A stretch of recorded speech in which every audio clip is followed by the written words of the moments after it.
لڑکی کبھی خراب نہیں ہوتی، یاد رکھیں، لڑکی کو ہمیشہ اس کی سہیلی خراب کرتی ہے اور لڑکے کو ہمیشہ اس کا دوست برباد کرتا ہے۔ کسی پہ نظر نہ رکھیں، نظر اگر آپ نے رکھنی ہے تو لڑکی کو دیکھیں کہ اس کی سہیلی کیسی ہے۔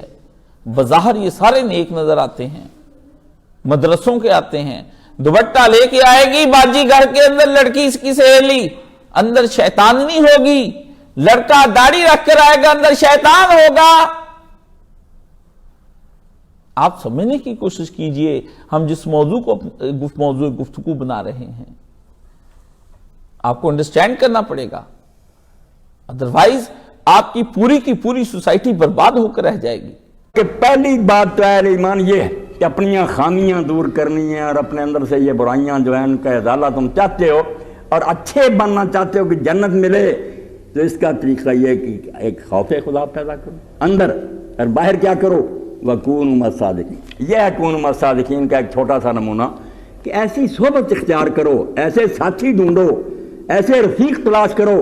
جن کے ساتھ اٹھنے بہنے سے اگر تم کمزور بھی ہوگے تو تمہیں سہارا ملے گا۔ قافلہ چل رہا ہے، کوئی مسافر تھک بھی گیا، دوسرا اس کا ہاتھ پکڑے گا، اس کو جرأت دلائے گا کہ یار تھوڑی منزل ہے، چارہ کرو، لے جائیں گے، ورنہ بڑے بڑے جو ہیں ہمت ہار کر بیٹھ جائیں گے۔ تو کونوا مع الصادقین، یہ صحبت جو ہے کہ اچھے ساتھی تلاش کرو، باہر میں اس کا انتظام کرو، اندر خوف خدا پیدا کرو، باہر اچھے ساتھی ڈھونڈو، ان کے ساتھ رابطہ کرو، ان کے ساتھ مل جاؤ، ان سے خط و کتابت کرتے رہو، ملاقاتیں کرو، اپنی کمزوریاں ان کو بتاؤ، ان سے رہنمائی لو، انشاءاللہ راستہ جو ہے نا آسانی سے طے ہو جائے۔ یہ جنت کی طرف جو جا رہا نا راستہ، اللہ پاک نے اس کے لیے فرمایا دو سامان ضروری ہیں زاد راہ، ایک اللہ کا خوف، دوسرے اچھے ساتھی۔ اور اللہ کے رسول علیہ السلام نے اس بارے میں جو کہ فرمایا کہ ساتھی ڈھونڈتے وقت بہت خیال کیا کرو۔ اب بہت سی برائیاں جو ہے نا بچیوں اسی لیے ہیں کہ برے لوگوں کے ساتھ بیٹھتے رہتے ہیں، ماں باپ نہیں سوچتے کہ یہ کن کے ساتھ میری بچی چلتی پھرتی ہے، لڑکیوں کے ساتھ کیسی ہیں، بگڑ جاتی اور انجام بہت برا ہوتا ہے۔ کیا بیان کریں، اخبارات بھرے ہوئے، لوگ چیختے ہیں کہ یہ کیا ہو گیا، مجھے تو توقع نہیں تھی میری بچی ایسی ہو جاتی، نہیں خیال کیا کہ یہ اللہ کے رسول علیہ السلام فرماتے ہیں المرء علی دین خلیلہ، آدمی جو ہوتا ہے وہ اپنے دوست کے دین پر ہو جاتا ہے، جس کے ساتھ بیٹھتا رہتا تم سمجھے یہ معمولی بات ہے،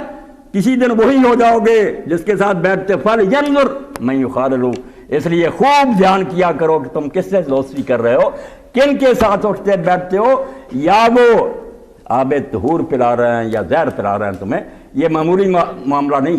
اور اسی لیے اللہ کے رسول علیہ السلام نے پیاری تمثیل کے ذریعہ بیان فرمایا